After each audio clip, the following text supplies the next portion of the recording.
Hi, I'm Bob Rankin. Welcome to the wonderful world of art and to composition.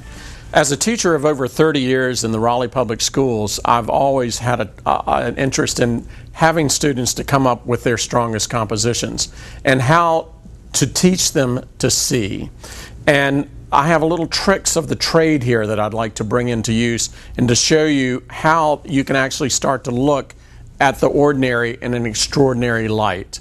So I had this wonderful teacher in the School Design at State by the name of Joe Cox. He's one of my best teachers that I've ever worked with.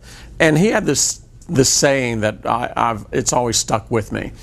There is an inch of genius in every work. It's just a question of finding that inch of genius.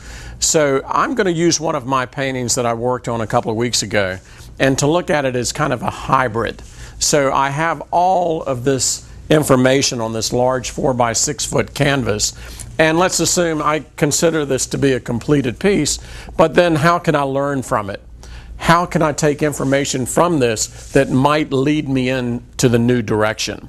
So I'm going to use a viewfinder here. It's just simply a piece of foam core. I've cut a square out of it, and I'm going to start manipulating the surface here and to see how many other compositions I could possibly come up with. Oftentimes when you're doing this, you're simplifying the composition and it might even become a much stronger piece. So I'm always trying to learn from what I've previously done. I like the movement of the linear work here. I really enjoy the contrast between the light and dark areas here. I love the neutrals that I've incorporated here. So in my next painting, I might really start to emphasize that.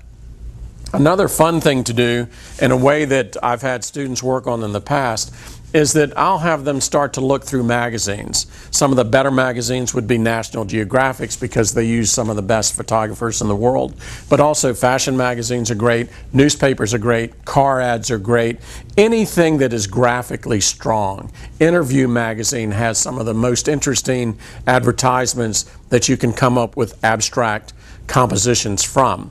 So again, I'll use a viewfinder, and then I will suddenly start to look and go through all of these different images here to see what I can find within the image. So for example, on this, yes, it's a scene in Taiwan, a scene of a stairway. I'm forgetting the fact that it's a representational view of stairs, of a building in the distance. I am not interested in that. What I'm looking for is really strong composition. I'm looking for asymmetrical balance. I'm looking for a focal point that is not in the center of the composition. I'm looking for some type of rhythm that's created through repetition of shapes and forms. I'm looking for a really good use of negative space in the background. Nature is great to extrapolate abstract images. For example, nature is one of the best abstractors of images, as is evidenced in this wonderful Yellowstone photograph. These are close-ups of some of the thermal pools in Yellowstone. Well, if you take a look at that, that alone would make a great abstract painting. But then if we take that and really start to change and manipulate that image, you can come up with even stronger compositions. So this is just one of the many tools that you can use to look for a different type of image to come up with so that you're creating. This is Bob Rankin. Thank you very much.